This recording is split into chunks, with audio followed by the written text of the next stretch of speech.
BJP के अलावा कोई और तैयारी नहीं है।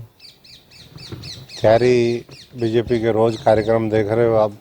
प्रधानमंत्री जी रोज हजारों करोड़ के प्रोजेक्ट किसी न किसी राज्य में देश को समर्पित कर रहे हैं, या तो उसका शिलान्यास कर रहे हैं या उसका उद्घाटन कर रहे हैं।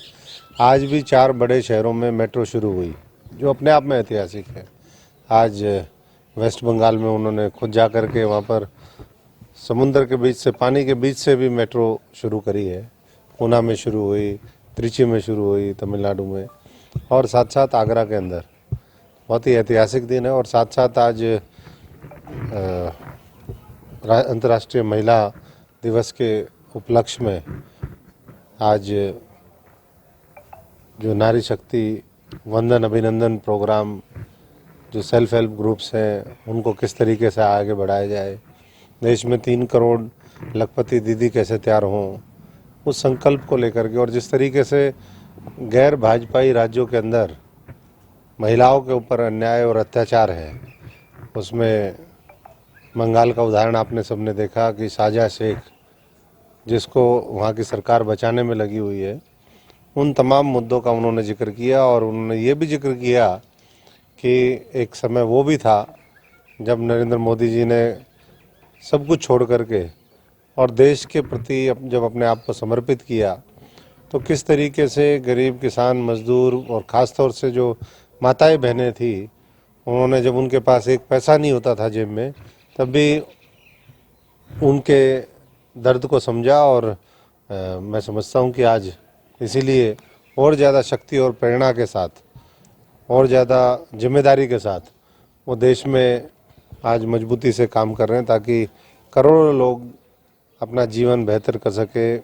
महिलाओं की सम्मान, सुरक्षा, शिक्षा, सुविधा, सशक्तिकरण वो हो सके। और उन्होंने आज उस बात को बहुत बारीकी से लोगों के बीच में रखा। और जो लोग ये कहते थे कि भाई मोदी का परिवार नहीं है, तो आज उन्होंने ये दिखाया भी कि किस तरीके से वो हर व्यक्ति जिसके मन में देश के लिए दर्द है, जिसके मन में मोदी जी के लिए दर्द है, वो सब उनके परिवार के सदस्य हैं। और उनके लिए वो एक बार फिर 2024 में 400 का जब आंकड़ा पार होगा, तीसरी बार सरकार बनेगी और ताकत के साथ उनके लिए काम करेंगे।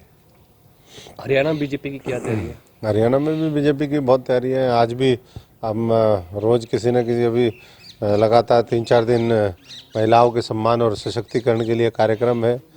आज मनोहर लाल जी ने भी कहा कि 1 लाख परिवारों को हम अभी तक पहुंच गए हैं, उन परिवारों को 3 लाख हमें बनाना है। और जो ड्रोन दीदी है वो इस हरियाणा के अंदर भी तैयार करनी है। आज हम भी ड्रोन चला करके आए, देख करके आए कि किस तरीके से आने वाले समय में ड्रोन ना केवल महिलाओं की आय बढ़ाएंगे, ग्रामीण महिलाओं को और मजबूत और उनका सशक्तिकरण करेंगे, बल्कि एक रोल मॉडल के रूप में पूरी दुनिया में विकसित होगा। और जो गलत इलीगल तरीके से जो काम होते हैं, चाहे वो इलीगल माइनिंग हो, चाहे वो इलीगल कॉलोनियाँ कटने का मामला हो, वो सारा उन्होंने बात रखी है कि किस तरीके से हम जो ड्रोन दीदी है उसका आय को कैसे वर्धन किया जाए, वो उसके लिए भी उपयोग करेंगे। और जो नारी शक्ति है वो टेक्नोलॉजी का भरपूर प्रयोग कर सकें भविष्य के अंदर। और आज हम देख करके आए BA, MA, M.Ed इस तरह की जो माताएं बहनें हैं, वो ट्रेनिंग लेकर के आई हैं। रानिया में आज मैं था, और इसी तरीके से मैं समझता हूँ कि आने वाले समय के लिए वो और ताकत के साथ मनोहर लाल जी के नेतृत्व में काम होगा। दोनों सरकारें बहुत तेज़ी के साथ आज संकल्प लेकर के आगे बढ़ रही हैं कि हमें देश को 2047 तक, भारत को, अपने हरियाणा प्रदेश को बहुत विकसित, शिक्षित हर क्षेत्र में आगे बढ़ाना है। और उसके लिए जनता के सहयोग की आवश्यकता है। और जनता 10 की 10 हरियाणा की लोकसभा सीटें जिता करके, मैं समझता हूँ कि अभी मई माह में आशीर्वाद देगी। और जब अक्टूबर में फिर दोबारा बारी आएगी, फिर दोबारा एक बार तीसरी बार मनोहर लाल जी के नेतृत्व में सरकार होगी। लोकसभा चुनाव हरियाणा में गठबंधन में लड़ा जाएगा, क्या अकेले बीजेपी लड़ेगी? देखिए, ये तो पार्टी के शीर्ष नेतृत्व का फैसला है। बार बार सबने अपनी बात रखी है, और अंतिम फैसला मैं समझता हूँ कि और 4-5 दिन के अंदर हो जाएगा, सब स्पष्ट हो जाएगा। लेकिन भारतीय जनता पार्टी मजबूत स्थिति में है, 10 की 10 सीटें जीतने की स्थिति में है।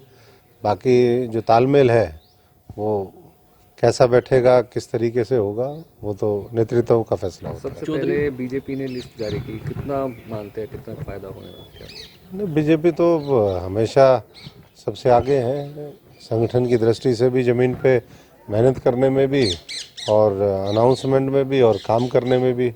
यही एक कॉन्फिडेंट जो लीडरशिप होती है उसका ये साइन होता है।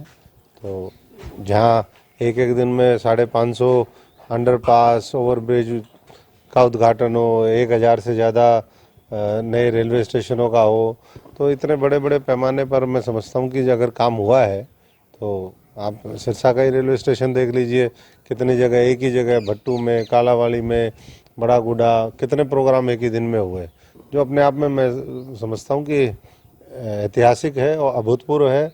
और लोग इसी काम को देख करके भविष्य में और बड़े जनादेश के साथ भारतीय जनता पार्टी को मौका देंगे। चौधरी वीरेंद्र सिंह ऐलान कर चुके हैं कि अगर जजपा के साथ गठबंधन नहीं टूटा तो वो पार्टी छोड़ देंगे। उन्होंने अपनी बात कही है, बाकी तो अभी पार्टी सारे जो पहलू हैं उनके ऊपर विचार करके ही अंतिम फैसला लेगी। सबको अपनी बात कहने का हक होता है, वो भी वरिष्ठ नेता है भारतीय जनता पार्टी के, उन्होंने अपनी बात रखी है। तो पहली लिस्ट में कुछ सीटिंग एमपी है, उनकी टिकट काटी गई है, दिल्ली में भी क्या लगता है हरियाणा में आके कैसे रहेगा? देखिए, जिन लोगों की परफॉर्मेंस अच्छी है, दोबारा पार्टी ये महसूस करती है कि भाई उनको फिर मौका मिलना चाहिए तो उनको मौका देती है। और अगर ये लगता है कि कहीं और बेहतर विकल्प हो सकता है या कहीं किसी को और व्यक्ति विशेष को मौका देना चाहिए, ये कोई परिवारवाद की तो बुनियाद पर टिकी हुई पार्टी है नहीं कि भाई एक ही आदमी, एक ही परिवार, उनको बार बार मौका देते रहे।